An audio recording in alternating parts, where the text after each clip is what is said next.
Καλησπέρα, καλώς ήρθατε σε ένα καινούριο βίντεο του Let's Talk, το οποίο σήμερα το γυρίζουμε σε έναν υπέροχο χώρο, στο χώρο του Υπόλυσης. Το Υπόλυσης λοιπόν είναι ένα από τα 600 πιστοποιημένα εναλλακτικά κέντρα θεραπείων στον κόσμο, είναι ιδρυτικό μέλος της Arts International και της HMH, δηλαδή Horses for Mental Health, αλλά το πιο σημαντικό για μένα είναι ότι το Υπόλυσης είναι ένας χώρος όπου τα άλογα δεν χρησιμοποιούνται, αλλά αξιοποιούνται. So high, I'm hypnotized. What's up is down, what's left is right. Κύριε Μαρκογιάννη, έχουμε πολλά ενδιαφέροντα πράγματα να συζητήσουμε. Πριν μου πείτε έτσι λίγο την προσωπική σας ιστορία για να δούμε από πού ξεκινάει η δική σας σχέση με τα άλογα, να συστήσουμε και το τρίτο μέλος της παρέας. Η πηγή Γεωργαντά είναι από τα πιο σημαντικά στελέχη, εθελόντρια, αλλά από τα πιο σημαντικά στελέχη της Υπόλυσης. Είναι η πηγή, Η πηγή. Κυριολεκτικά. Είναι η πηγή, πραγματικά. Πάμε λίγο λοιπόν να δούμε από πού μετράει η δική σας σχέση με τα άλογα, που από ό,τι διάβασα και είδα και σε παλαιότερες συνεντεύξεις σας, κρατάει από τον παππού σας. Από έναν παππού που δεν γνώρισα ποτέ, γιατί πέθανε πριν να γεννηθώ εγώ, ο οποίος είχε μια τεράστια αγάπη στα άλογα, και όταν του πήραν τα άλογα του για το Δεύτερο Παγκόσμιο Πόλεμο, έπαθε μια βαθιά κατάθλιψη. Και γι' αυτό μετά και το άλογο έγινε λίγο ταμπού στην οικογένεια, με την έννοια ότι είχε φέρει τέτοιο πόνο που δεν θέλανε να το αγγίζουν το θέμα, γιατί ο πόνος ήταν και στη μητέρα μου και στο θείο μου και σε όλους. Και όταν άρχισα εγώ να μεγαλώνω και να είμαι στο ΑΑΟ, ήταν όλοι στο τι πάθαμε τώρα, και ο πατέρας μου έλεγε το φαινόμενο είναι αταβιστικό, που σημαίνει πηδάει γενιές, και εγώ έμαθα μια λέξη από πολύ μικρή, το αταβιστικό, χωρίς να ξέρω τι σημαίνει, νόμιζα ότι έχει σχέση με το άλογο. Τι κάνεις παιδί μου, αταβιστικό, κάτι σαν υπασία το έλεγα.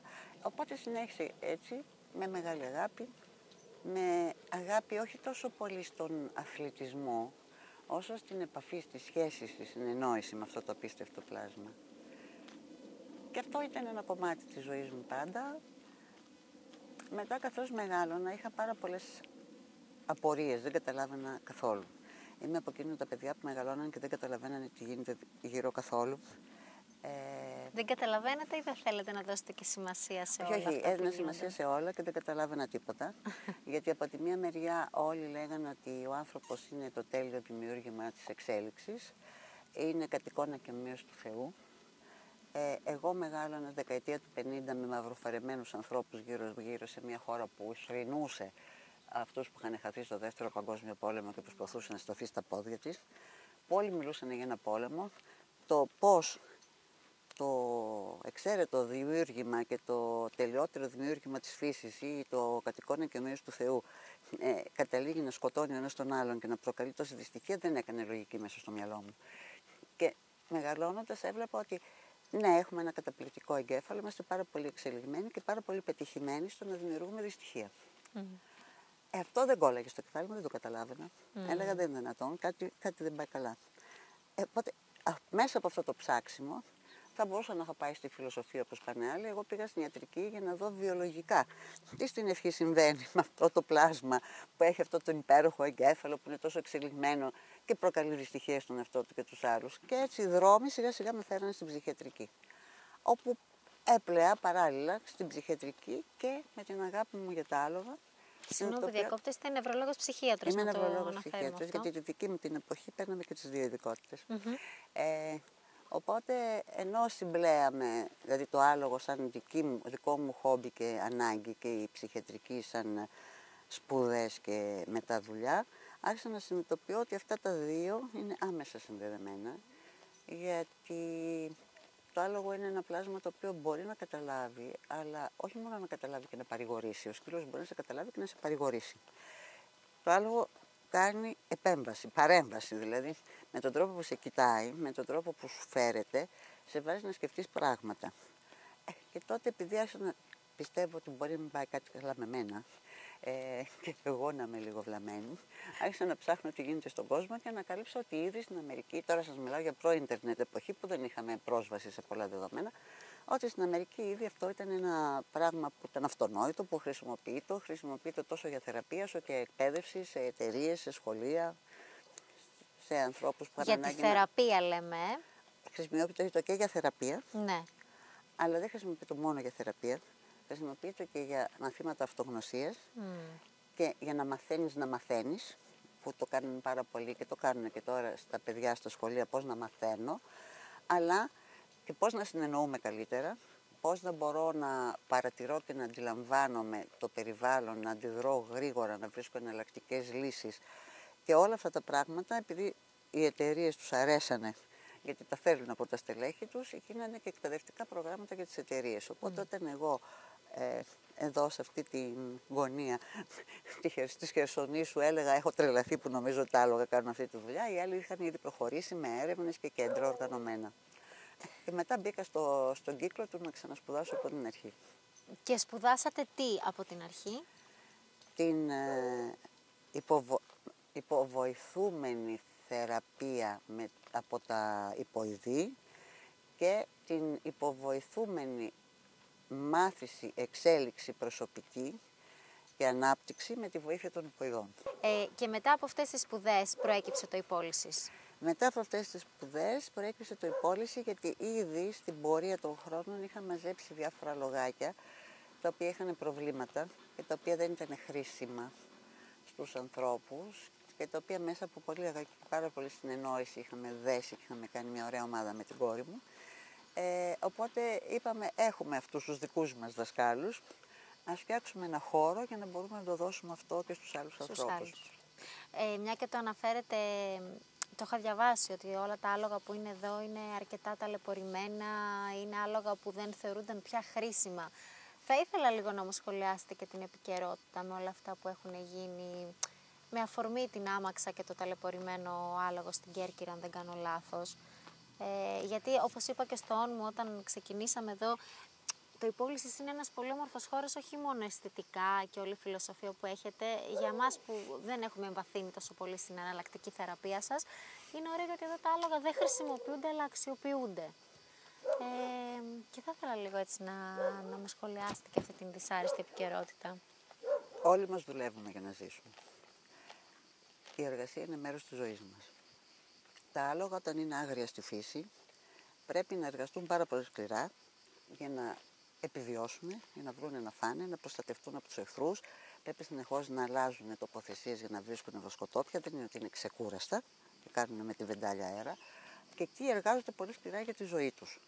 Τώρα, στη συνεργασία με τον άνθρωπο εξασφαλίζουν από εμάς ασφάλεια, τροφή και στέγη και μας προσφέρουν τις υπηρεσίες που μπορούν να μας προσφέρουν. Οι πιο γνωστές υπηρεσίες είναι αυτές του υποζυγίου, που είτε ο υπέβο ή τραβάει την άμαξα. Και είναι ο τρόπος με τον οποίο ζήσαν τα άλογα χιλιάδες χρόνια με τους ανθρώπους. Ίσως είναι και ο λόγος για τον οποίο επιβιώσανε, γιατί επειδή είναι πάρα πολύ ευαίσθητα τα άλογα, ίσως να ήταν και πάρα πολύ δύσκολο να έχουν επιβιώσει τόσες χιλιάδες χρόνια με τις δυσκολίες του περιβάλλοντος, αν δεν ήταν κομμάτι της ζωής του ανθρώπου και το προστατεύει. Ένα πράγμα που πρέπει να καταλάβουμε είναι ότι οι περισσότεροι άνθρωποι δεν φέρονται καλά στα άλογα για τον ίδιο λόγο που δεν φέρονται καλά στα παιδιά τους. Για τον ίδιο λόγο που δεν φέρονται καλά στον εαυτό τους. Όλα αυτά είναι θέματα παιδείας. Αν μάθω να σέβομαι τον εαυτό μου και τους γύρω μου, αυτομάτως μαθαίνω να σέβομαι όχι μόνο τα άλογα, όλους τους ζωντανούς οργανισμούς. Όταν ο τρόπος με τον οποίο έχω μεγαλώσει και έχω εκπαιδευτεί είναι παντελώς εγωκεντρικός και μικροσυμφεροντολογικός, νομίζω ότι κοιτάω το συμφέρον μου εναντίον των άλλων, ενώ στην πραγματικότητα το συμφέρον μου ποτέ δεν είναι εναντίον των άλλων. Ο έξυπνος συμφεροντολόγος ξέρει ότι το συμφέρον του είναι να είναι και οι άλλοι καλά. Τώρα, το άλογο που πέθανε στην Κέρκυρα δεν ξέρω καθόλου τι συνέβη. Αλλά... Τον Καύσωνα, το κυκλοφόρησαν στον Καύσωνα. Το κυκλοφόρησαν στον Καύσωνα. Υπάρχουν και άλλα άλογα που κυκλοφόρησαν στον Καύσωνα και δεν πεθάνανε. Ναι. Το ζωρίσανε πέρα από τις δυνατότητές του. Ο πρώτος χαμένος από αυτό είναι ο αμαξάς. Ναι, βέβαια. Γιατί έχασε το συνεργάτη του στη δουλειά και έχασε το καλοκαίρι. Γι' αυτό λέω το μικροσυμφέρον καμιά φορά γυρίζει εναντίον μας και γινόμαστε ανόητοι. Γιατί αν έχω ένα άλογο το οποίο δουλεύει μαζί μου για να βγάλουμε χρήματα, και εγώ ένα γαϊδούρι, ένα μουλάρι, και εγώ το βασανίσω και δεν βγάλει τη σεζόν, απλώς δεν θα βγάλω χρήματα. Ναι. Δεν θα είναι παραγωγικός Δεν θα όταν είναι ακούγεται παραγωγικό και άσχημα. δεν θα δώσει το δικό του κομμάτι σε μένα. Αυτό λοιπόν είναι θέμα εκπαίδευσης. Υπάρχουν πάρα πολλοί κτηνίατροι πλέον και οργανώσεις που τρέχουν στα νησιά και προσπαθούν να τους εκπαιδεύσουν τους ανθρώπους στο ποια είναι η καλύτερη προσέγγιση για να μπορούν να συνεργάζονται καλά με τα ζώα. Αλλά επαναλαμβάνω ότι δεν μπορεί να ζητάμε από ανθρώπους που κακοποιούν τα παιδιά τους, τις γυναίκες τους, τον εαυτό τους, να έχουν μεγαλύτερο σεβασμό Στα και ευγένεια προς τα ζώα. Πρέπει όλο μαζί να διορθωθεί αυτό το πράγμα. Και είναι θέμα παιδείας και είναι θέμα παιδείας από την αρχή του νηπιαγωγείου, να μπει μέσα στην εκπαίδευση. Το υπόλοιση σε τι κοινό απευθύνεται? Το υπόλυσης απευθύνεται, το εκπαιδευτικό κομμάτι του υπόλυσης, υπός και λύση, υπός προσφέρει λύση, το εκπαιδευτικό κομμάτι του υπόλυση απευθύνεται σε νέους ή και πάντα νέους ανθρώπους, οι οποίοι θέλουν να γνωρίσουν καλύτερα τον εαυτό τους, να βρούνε στοιχεία δημιουργικότητας που πιθανόν είναι θαμμένα μέσα τους και δεν τα έχουν ανακαλύψει, να μάθουν να αντιμετωπίζουν τη ζωή με μεγαλύτερη αποτελεσματικότητα και αυτά που σας είπα προηγουμένως, καλύτερη αντίληψη, προσοχή, εναλλακτικές λύσεις και όλα αυτά. Και απευθύνεται είτε σε άτομα, είτε σε οικογένειες, είτε σε ομάδες, σχολικές ομάδες, αθλητικές, θεατρικές, είτε σε εταιρείες, που κυρίως οι εταιρείες το χρησιμοποιούν για τα στελέχη τους. Αυτό είναι το εκπαιδευτικό κομμάτι. Το θεραπευτικό κομμάτι απευθύνεται σε όλους τους ανθρώπους που κάτι τους απασχολεί. Έχουν αϊπνίες, έχουν φοβίες, έχουν πονοκεφάλους. Δεν πάνε καλά οι σχέσεις τους. Ένα πένθος ίσως. Το πένθος μπορεί να είναι για άνθρωπο, μπορεί να είναι για σχέση, μπορεί να είναι για όνειρο. Δηλαδή το πένθος δεν είναι μόνο ότι πεθαίνει ένας άνθρωπος, μπορεί να χαθεί ένα όνειρό μας. Τα τελευταία χρόνια με την οικονομική κρίση και τους κορονοϊούς και όλα αυτά έχουμε βιώσει πάρα πολλά πένθη και ανθρώπων αγαπημένων, αλλά και σχεδίων και ονείρων. Πεθύσαμε όλοι τα ταξίδια που θα κάναμε και δεν κάναμε, τις αγκαλιές που δεν κάναμε, δηλαδή έχουμε πενθήσει πολλά πράγματα. Ήθελα να ρωτήσω ότι ο άνθρωπος έχει πολλά ωφέλη από αυτή τη θεραπεία με τα άλογα που θα μας εξηγήσει και μετά η πηγή. Το Και άλογο, την εκπαίδευση. Και την εκπαίδευση, σωστά. Το άλογο από τη δική του πλευρά, ποιο είναι το όφελος από μια τέτοια σχέση? Δηλαδή, γιατί φαντάζομαι ότι για να σε θεραπεύει ένα άλογο χτίζεις μια σχέση μαζί του. Δεν είναι μια φορά και τελειώσαμε. Οπότε το όφελος για το ζώο ποιο είναι? Αυτό που έχουμε δει είναι ότι το χαίρονται πάρα πολύ και είναι πάρα πολύ περήφανα και πολύ χαρούμενα. Το άλογο είναι ένα συγχωρετικό ζώο και ένα δοτικό ζώο. Είναι ζώο αγέρης που έχει μάθει να δίνει. Οπότε ό,τι και να έχει περάσει πριν, συγχωράει. Ένα-δύο δεν συγχωράνε, τους έχουμε εδώ ακόμα και περιμένουμε να συγχωρέσουν το ανθρώπινο γένος. Αλλά εν πάση περιπτώσει συνήθως είναι συγχωρετικό ζώο. Και χαίρεται πάρα πολύ, δηλαδή την ώρα που το αντιμετωπίζει σαν ίσο με ίσο. Την ώρα που πάει ο άνθρωπος και του ζητάει βοήθεια και έρχεται αυτό και έχει όλο το σεβασμό του ανθρώπου. Εκεί το βλέπει στο πρόσωπό του, στα μάτια του, ότι καμαρώνει, το χαίρεται. Και αυτό που κερδίζει είναι αυτό, κερδίζει και αυτό μια ψυχική ικανοποίηση. Και η ψυχική ικανοποίηση ίσως είναι μεγαλύτερη στη ζωή και από το να φάω το ωραιότερο φαγητό. Σωστά. Και η ψυχική ικανοποίηση της προσφοράς κιόλας. Βεβαίως. Άρα αυτό που το ευρύ κοινό γνωρίζουμε, ότι το άλογο είναι ένα περήφανο ζώο, είναι γεγονός. Περήφανο, τρομερά ευγενικό ζώο, πάρα πολύ συναισθηματικό και ένα ζώο το οποίο επειδή μπορεί να διαβάζει τις μικροσυσπάσεις του προσώπου, του σώματος, την αλλαγή του μυϊκού τόνου, της θερμοκρασίας, μπορεί να καταλαβαίνει για μένα αυτά που εγώ δεν καταλαβαίνω για μένα. Γιατί το ασυνείδητο, επειδή μιλάει μέσα από αυτά, έχει μια πολυλογία συνεχόμενη, που εγώ μπορεί να μην το ακούω εκείνη τη στιγμή, γιατί είμαι απασχολημένη με κάτι άλλο. Το άλογο αυτό το διαβάζει και με το γυρίζει πίσω και έρχομαι σε καλύτερη επαφή με τον εαυτό μου. Οπότε, αν και είναι λίγο χαζό εφόσον συζητάμε για τέτοιο υψηλό επίπεδο νοημοσύνης ως ερώτηση, αναγνωρίζει. Δηλαδή, αν εγώ ξεκινήσω θεραπεία μαζί του και ξανάρθω ένα επόμενο Σαββατοκύριακο, θα με αναγνωρίσει. Μπορεί να μην θέλει όμως να δουλέψει μαζί σας. Την επόμενη φορά. Την επόμενη φορά, γιατί μπορεί να δουλέψει μαζί σας και την επόμενη φορά να σας δει και να πει: ωραία, Σήμερα δεν είμαι εγώ που θα την οδηγήσω. Σήμερα μπορεί να την πάρει κάποιος άλλος, γιατί κάθε φορά που έρχεται ο άνθρωπος είναι διαφορετικός. Σωστά. Μπορεί ο ίδιος να μην νιώθει τη διαφορά, αλλά για τα άλογα που μας διαβάζουν καλύτερα είναι διαφορετικός. Οπότε μπορεί να πει πάρ' τον εσύ τώρα. Και πάρα πολλές φορές έρχεται με χαρά ένας άνθρωπος, ζητάει βοήθεια από το άλογο με το οποίο είχε δουλέψει, τον κοιτάει το άλογο και πάει σε κάποιο άλλο και λέει δικό σου, νομίζω ότι είναι δικό σου, πάρ' τον σήμερα. Ήθελα να σας ρωτήσω και κάτι άλλο. Διάβασα λίγο τις κατηγορίες και είδα ότι έχετε παραδείγματα, ας πούμε, ότι μπορεί κάποιος να αντιμετωπίσει την κατάθλιψη, κρίση πανικού, διαχείριση άγχους, αλλά και πιο ιδιαίτερα πράγματα, αναπτυξιακές διαταραχές, σε παιδιά, για παράδειγμα. Είπατε πριν ότι έρχονται και οικογένειες, όχι μόνο μεμονωμένες Έρχονται περιπτώσεις. οικογένειες που δουλεύουν οι ολόκληρες ή φέρνουν τα πιτσιρίκια. Τα και παιδιά, δουλεύουν. ας πούμε, μια διάσπαση προσοχής που διάβασα στο site σας, μπορεί να το βοηθήσει το άλογο, Πάρα πολύ. Τη διάσπαση προσοχής βοηθάει πάρα πολύ, γιατί το άλογο σε αναγκάζει να είσαι συγκεντρωμένος εκεί. Σε φέρνει στο εδώ και τώρα και σε αναγκάζει συνέχεια να είσαι συγκεντρωμένος. Ήθελα να ρωτήσω, ανάλογη θεραπεία που γίνεται με το άλογο δεν μπορεί να γίνει με κάποιο άλλο ζώο. Δηλαδή, έχει Με το μπουλάρι κάτι... και το γαϊδούρι γίνεται. Κοιτάξτε να δείτε, με τα άλογα, επειδή είναι μια ιστορία που έχει ξεκινήσει από τα αρχαία χρόνια, Ναι. οι άνθρωποι να ξέρουν και τη θεραπευτική και την εκπαιδευτική ικανότητα του αλόγου. Κάποιος είπε ότι δεν υπήρχε μεγάλος ηγεμόνας ποτέ στην ανθρωπότητα που να μην εκπαιδεύτηκε το άλογό του. Έτσι. Αλλά ο Ασκληπιός, ο δάσκαλος της ιατρικής, έμαθε ιατρική από τον αλογάνθρωπο, από τον κένταβρο χείρονα. Δηλαδή και οι μύθοι δείχνουν ότι έχουμε μάθει πάρα πολλά πράγματα και εμείς από τα άλογα. Το άλογο λοιπόν ήταν πιο εύκολο, γιατί ήταν κοντά στον άνθρωπο και έχει αυτή την επιβλητικότητα και τη δυνατότητα να σου πει εδώ είμαι εγώ και καταλαβαίνω και άσε τώρα τις βλακίες. Τα ζώα είναι όλα θεραπευτικά. Δεν υπάρχει ζώο που να μην έχει θεραπευτικές ικανότητες. Με την έννοια ότι εφόσον τα ζώα μπορούν και καταλαβαίνουν και διαβάζουν το ασυνείδητό μας, γιατί έτσι επιβιώνουν και τα ίδια, μπορούν να μας βοηθήσουν να καταλάβουμε τον εαυτό μας καλύτερο. Γι' αυτό υπάρχει το PET-assisted therapy, που είναι υποβοηθούμενη θεραπεία από τα ζώα, που είναι τα σκυλιά, τα κουνέλια, οι γάτες που παρέχουν τρυφερότητα, παρέχουν στοργή, παρέχουν συναισθηματικό άνοιγμα, και υπάρχουν και ζώα που κάνουν περισσότερη παρέμβαση. Που και τα σκυλιά κάνουν. Εμείς είχαμε σκυλιά που ήταν πολύ παρεμβατικά στις θεραπείες και γάτες. Πριν από 8 χρόνια ανακαλύψαμε ότι τα πρόβατα μπορούν να κάνουν καταπληκτικές θεραπείες, τελείως τυχαία. Έχουν βγει και μελέτες πλέον από την Ελβετία για τη θεραπευτική δράση των προβάτων, την παρεμβατική δράση των προβάτων. Ξέρουμε για τα δελφίνια ούτως ή άλλως ότι κάνουν θεραπείες. Εδώ και 5 χρόνια χρησιμοποιούνται οι αγελάδες στη Βόρεια Αμερική και στη Βόρεια Ευρώπη και κάνει και 150 € η ώρα. Να έχεις αγκαλιά την αγελάδα. Και λάθος το παρουσιάζετε. Όχι, γιατί είναι ακριβότερη η αγελάδα από τον ψυχίατρο.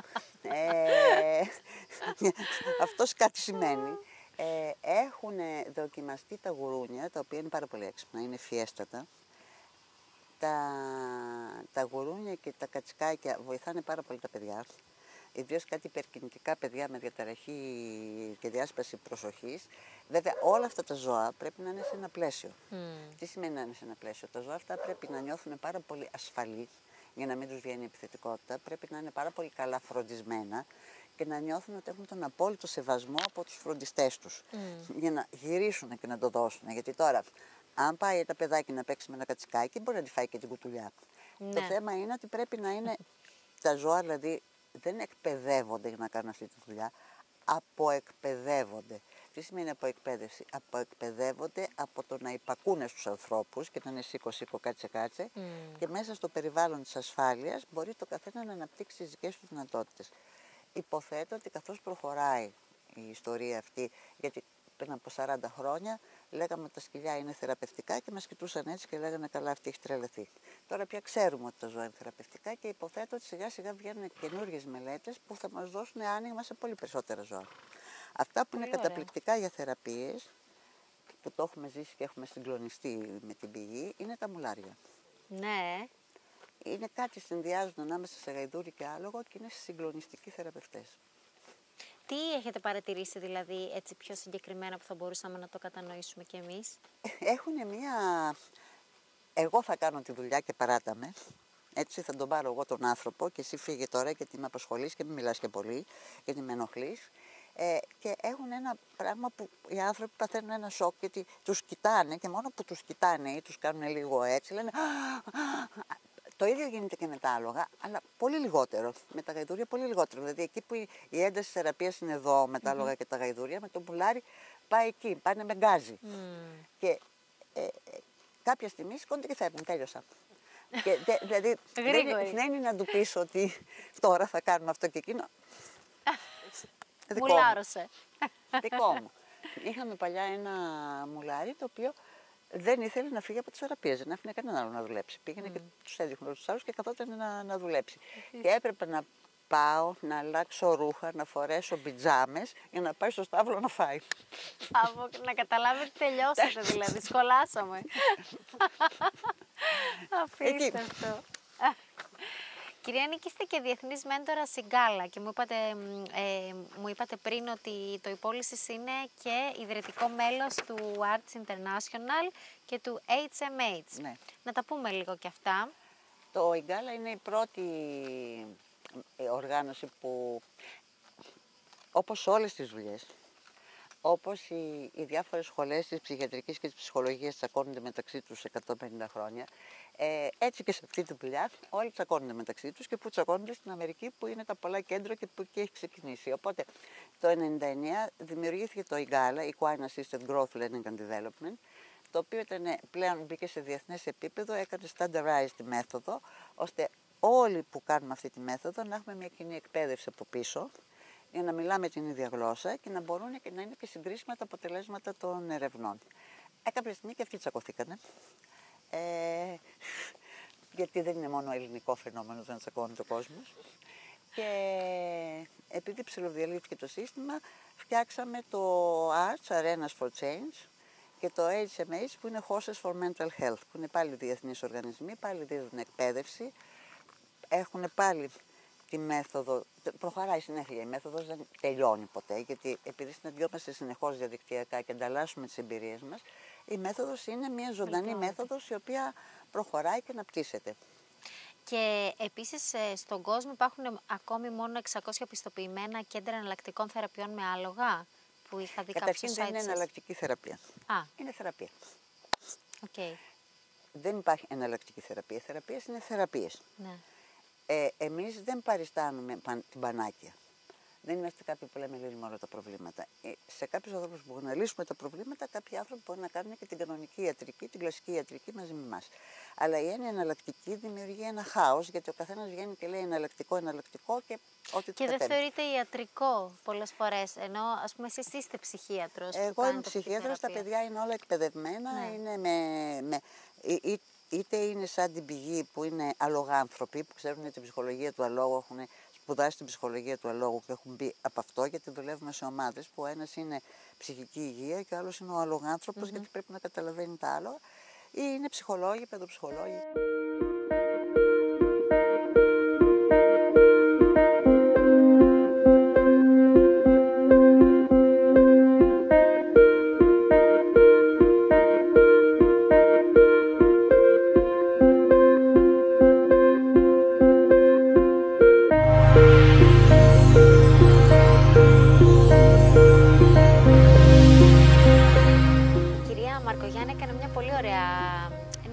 Χαρακτηρισμό σου έδωσε, είπε ότι είσαι αλογάνθρωπος και θα ήθελα έτσι λίγο να μας συστηθείς, να μας πεις λίγο ποια είναι η δική σου σχέση με τα άλογα και να εξηγήσουμε μετά έτσι πώς λειτουργεί η θεραπεία.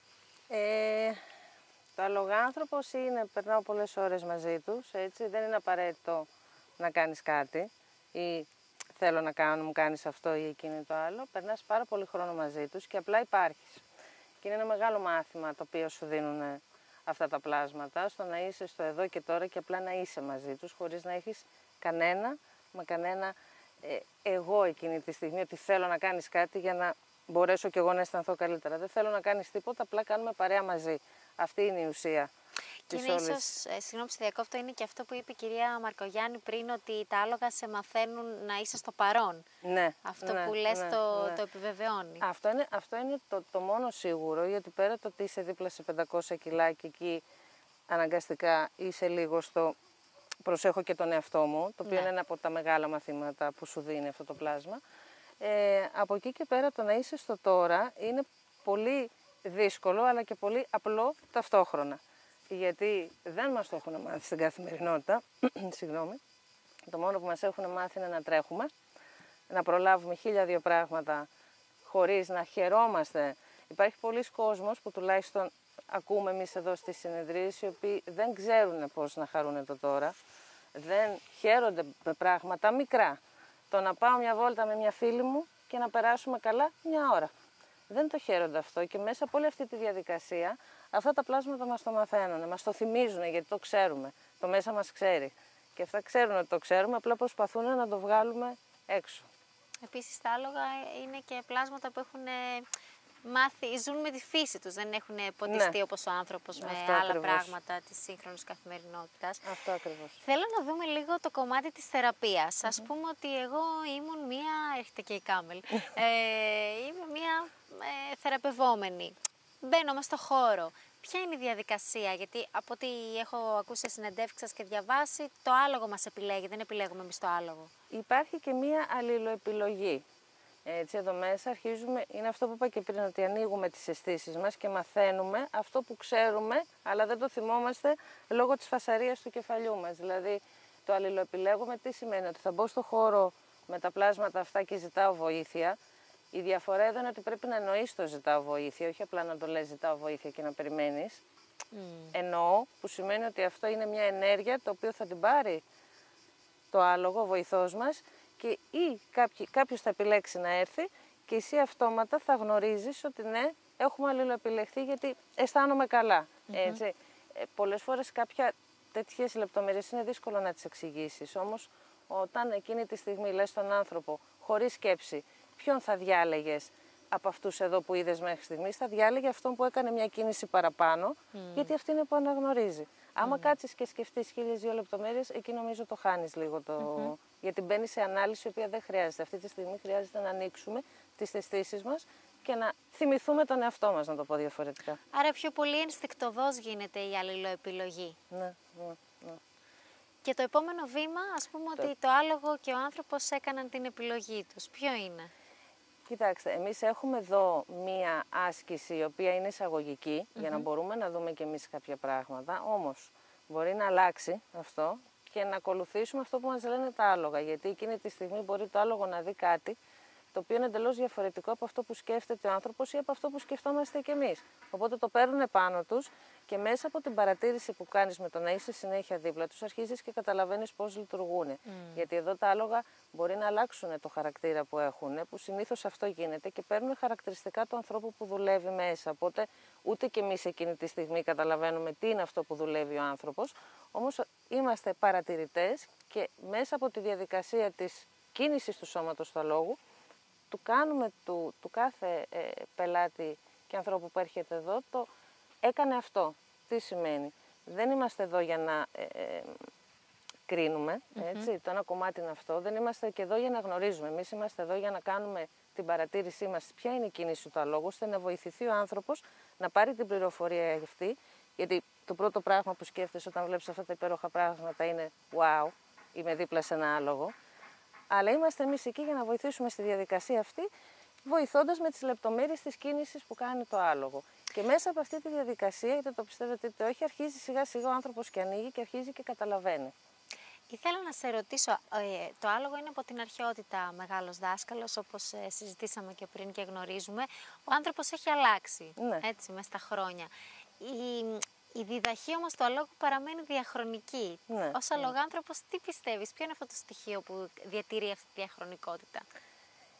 Κοίταξε, να πω ότι πέρα το ότι είναι ένα πανέξυπνο πλάσμα το οποίο μας έχει βοηθήσει από τότε μέχρι τώρα, είναι ένας τρόπος, νομίζω, σου λέει, για να μπορέσω κι εγώ να αναπτυχθώ και να ζήσω μαζί τους πρέπει. Ας είμαστε μαζί, εντάξει. Και από εκεί και πέρα το ότι για μένα το εκπληκτικό σε αυτά τα πλάσματα είναι ότι εξακολουθούν και θέλουν να μας βοηθήσουν, γιατί νομίζω ότι δεν είμαστε και το καλύτερο είδος. Παρ' όλα αυτά όμως, αυτά έχουν τη θέληση. Και παρόλο που είναι και ταλαιπωρημένα, όπως είπαμε, έτσι. Ναι. Εγώ αυτό το θαυμάζω σε ένα όν. Δηλαδή το να έχεις ταλαιπωρηθεί, να έχεις περάσει τι έχεις περάσει και να θέλεις να βοηθήσεις το άλλο όν το οποίο λέγεται άνθρωπος και θεωρείται εξελιγμένο, το θεωρώ εντάξει. Είναι αρετή η Είναι καλοσύνη. θαυμαστό. Ναι, είναι θαυμαστό για μένα αυτό. Τα συγκεκριμένα άλογα που είναι άλογα που είπατε ότι δεν είναι χρήσιμα πια, με απλά λόγια, θα το πω όπως το σκέφτομαι, πού τα βρίσκετε? Νομίζω ότι μας βρίσκουνε. Okay. Τουλάχιστον έτσι έχει γίνει η ιστορία μέχρι τώρα. Έτσι. Ιστορίες έχει η κυρία Μαρκογιάννη να σας πει πάρα πολλές από τα άλογα που έχουν βρεθεί στο δρόμο της και που τα έχει πάρει. Και βρίσκονται εδώ μαζί μας. Νομίζω ότι είναι και λίγο το πώς έρχονται οι συγκυρίες της ζωής και του αλόγου και της κατάστασης που βρισκόμαστε κι εμείς εδώ πέρα και της κυρίας Νίκης Μαρκογιάννη. Οπότε είναι ένα σύνολο πραγμάτων το οποίο οδηγούν στο να έρθει ένα αλογάκι εδώ πέρα. Η διάρκεια κάθε θεραπείας? Αυτό τώρα μπορεί να υπάρξει μια θεραπεία η οποία μου έχει τύχει στα 20 λεπτά. Τα 20 λεπτά σημαίνει ότι ο άνθρωπος εκείνη τη στιγμή ήταν τόσο ανοιχτός ώστε κατάλαβε και γύρισε και μου το είπε ο ίδιος ότι εγώ είμαι ok γιατί κατάλαβα τι ήθελα να μου πει. Μπορεί να διαρκέσει μισή ώρα, μπορεί 50 λεπτά. Όλα εξαρτώνται από τον ίδιο τον άνθρωπο και το πώς διαχειρίζεται αυτό που δουλεύει εκείνη τη στιγμή. Να κάνουμε μία δοκιμή, γίνεται? Δηλαδή και πρακτικά, ας πούμε, πώς γίνεται? Εγώ τώρα θα σκεφτώ κάτι που με απασχολεί πολύ και θα αφεθώ, όπως είπες, να είμαι ανοιχτή για να δω αν θα έρθει κάποιο άλογο. Το κυριότερο είναι ζητάω βοήθεια, έτσι. Και επίσης το ζητάω βοήθεια είναι ένα μεγάλο μάθημα, γιατί πολλοί κόσμος δεν ξέρει πώς να ζητάει βοήθεια. Και είναι ένα μεγάλο μάθημα το οποίο σου δίνουν από την πρώτη στιγμή που μπαίνεις μέσα. Ζητάω βοήθεια και το εννοώ, έτσι. Και το πλησιάζω ή στέκομαι κοντά τους και όποιο έρθει κοντά μου? Πλησιάζεις όσο θέλεις, μπορείς να αγγίξεις, έτσι. Και δες ποια είναι η αίσθηση που έχεις τη στιγμή που το κάνεις αυτό. Ποιο είναι αυτό που μπορεί να σου δώσει έστω λίγο περισσότερη σημασία. Τώρα ήρθε. Υπήρξε μια μετακίνηση. Και εδώ είναι εσύ πώς την αισθάνεσαι. Το ένιωσα, γι' αυτό ρωτάω. Πες λίγο πώς αισθάνεσαι, ποια είναι η αίσθησή σου και τι θα ήθελες να μοιραστείς. Αυτό είναι όλη η ουσία. Επειδή εδώ δουλεύουμε συμβολικά, θα μπορούσε να είναι μια ιδιότητά σου, θα μπορούσε να είναι ο εαυτός σου η Πάμελα, θα μπορούσε να είναι μια κατάσταση, οτιδήποτε σου βγαίνει. Αισθάνομαι όμως ότι ως διαδικασία θέλει το χρόνο της, δηλαδή θέλει όπως το και χρόνο εμείς οι της. άνθρωποι. Θέλει το χρόνο της, θέλει το άνοιγμά σου, θέλει να είσαι έτοιμη κι εσύ. Άμα σου έλεγα να συμβολήσεις αυτό το βοηθό, τι θα μου έλεγες, πώς θα μπορούσες να το χαρακτηρίσεις? Είναι η Πάμελα, είναι μια ιδιότητά της, είναι η αναβλητικότητα, μπορεί να είναι η ανεμελιά μου, μπορεί να είναι η αγάπη μου, μπορεί να είναι οτιδήποτε. Πιο πολύ την αγάπη νιώθω, να σου πω την αλήθεια. Παρόλο που βλέπω ότι κάνει κάτι άλλο, ας πούμε, ότι με πλησιάζεται, ότι με ακουμπάει. Αισθάνομαι ότι έρχεται πιο κοντά σε μένα, δηλαδή νιώθω την αγάπη του. Στα μάτια θα με κοιτάξει ποτέ όμως? Στο χέρι σου είναι. Υπάρχουν τρόποι. Αν θέλεις να σε κοιτάξει στα μάτια, κάνε κάτι.